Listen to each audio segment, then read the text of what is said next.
This is the Oрешnik missile, a state-of-the-art weapon system launched from a massive 12 by 12 truck platform.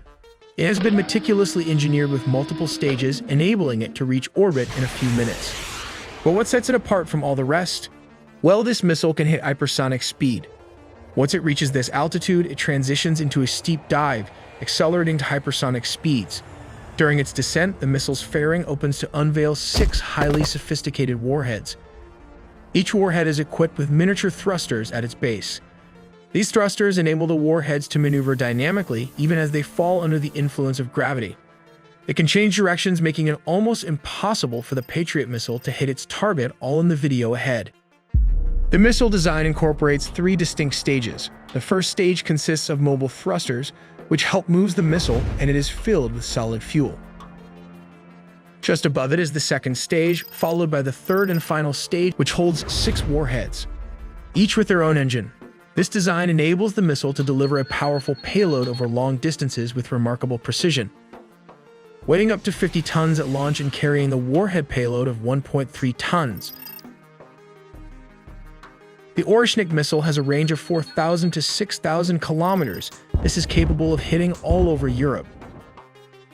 What's particularly fascinating is that this missile is equipped with a sophisticated MIRV, multiple independently target-able re-entry vehicle system, capable of deploying approximately 6 warheads.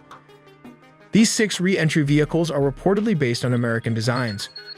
Although much of the technical information remains classified, here is what we know so far. The missile itself is launched from a self-propelled platform equipped with a 12 by 12 wheel configuration, allowing for significant mobility. The TEL Transport Erector Launcher System supports a cold launch method. Let's take a look at what is a cold launch system. A cold launch is a type of missile that is ejected from its launch tube or canister using an initial burst of compressed gas or a small explosive charge before its main rocket engine ignites. This launch method contrasts with hot launch systems like the THAAD or Patriot, where the missile's main engine fires while it is still inside the launch tube or canister. This cold launch technique reduces wear on the launcher and minimizes the risk of launch site detection. Additionally, the TEL is equipped with advanced hydraulics for stabilization and precise alignment of the missile before launch, ensuring accurate trajectory initiation. The system also integrates secure communications and command links with Russia's strategic rocket forces, enabling coordinated fire missions. At the front of the re-entry vehicle is the fuse and the nose, which are critical for its aerodynamic performance and functional operation. Directly behind the nose is the contact sensor, along with the arming and fusing system. This system ensures the warhead is armed and ready to detonate at the correct moment upon reaching its target. Moving further back, we find the warhead compartment. This section can house a nuclear warhead, making the vehicle a potential tool for strategic deterrence or offense, depending on its intended use. One of the critical features of this re-entry vehicle is its ability to maneuver and change direction while traveling at extremely high speeds. To achieve this, the vehicle is equipped with 2 spin nozzles located at specific points on its structure, and a spin gas generator which provides the propulsion necessary for such precise movements. Finally, the guidance system plays a vital role in ensuring the vehicle reaches its intended target. This is facilitated by a GLONASS antenna, which utilizes satellite navigation technology to guide the vehicle accurately to its destination. Let's take a look at how does it work. The missile begins its flight by firing its first stage boost motor, propelling it out of the silo. Roughly 60 seconds into the flight, the first stage separates, and the second stage motor ignites, while the protective missile shroud is jettisoned. About 180 seconds after launch, the thruster ceases and the post-boost vehicle, also known as the bus, attaches from the rocket. The post-boost vehicle maneuvers into positions, preparing to deploy the re-entry vehicles. As the bus moves away, it releases the re-entry vehicles because the last stage had traveled at a very high parabolic path. The re-entry vehicle will fall at hypersonic speed of around Mach 11. These multiple, independently targetable re-entry vehicles use these rotating thrusters to target the vehicles towards its target. Finally, the nuclear warheads detonate, either as air bursts or ground bursts, depending on the target and mission requirements. What's so special about this ICBM? Speed plays a pivotal role in the effectiveness of missiles. The faster a missile travels, the quicker it can reach its target. After launch, the missile ascends into the upper atmosphere, where it travels at high altitudes before descending sharply toward its target. In high-stakes scenarios, even a few seconds can make the difference between a successful interception and catastrophic damage. If we move to longer shot, this is how it travels. Ballistic missiles, in particular, operate by following a characteristic parabolic trajectory. As the missile re-enters the lower atmosphere, it can accelerate significantly, gaining immense kinetic energy. This energy is not merely a measure of its destructive potential upon impact, but also enhances its ability to maneuver mid-flight.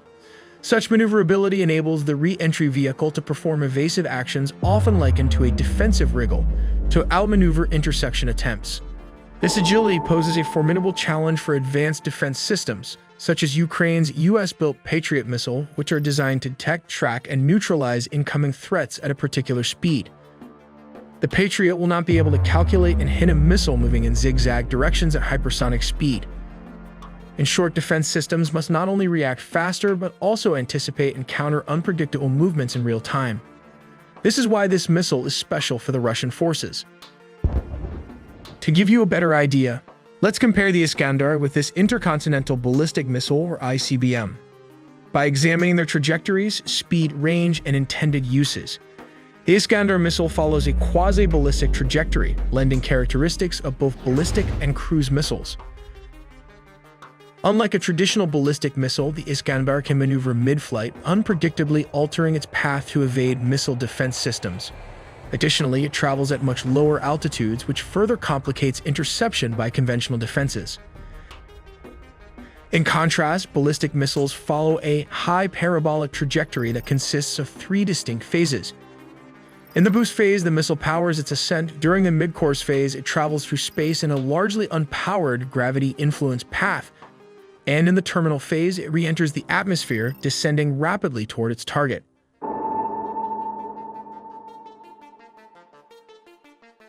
When comparing speeds, both ballistic missiles and the Iskander can achieve hypersonic velocities.